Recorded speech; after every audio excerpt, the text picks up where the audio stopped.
ধোকা দিও না। মান গাসসা ফালাইসা মিন্নি, যত বড় নামাজি হও, রোজাদার হও, হজ করেনেওয়ালা হাজি হও, অন্যকে, আরে অন্য তো দূরের কথা, জানোয়ারকে যদি ধোকা দাও, তুমি আমার উম্মত নাও।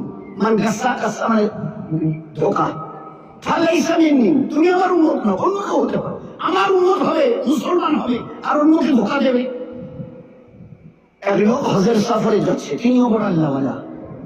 যেতে যেতে শুনলেন এই গ্রামে নাকি একজন বড় আল্লাহওয়ালা আছে। আচ্ছা, তো তার শিষ্য সাগরিদরা বলল, হযরত এখানে শুনছি একজন বড় আল্লাহওয়ালা আছে, তো অন্তত থেকে তার একটু দেখা করে দোয়া নিয়ে যাই। হ্যাঁ, ভালো বলেছে, চলো যাই।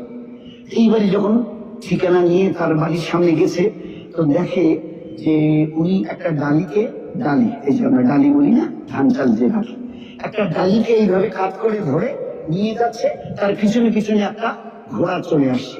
ঘোড়াটা মনে করছে আমার মালিকের এই হাতে যে ডালিটা, ওতে আমার ঘাস।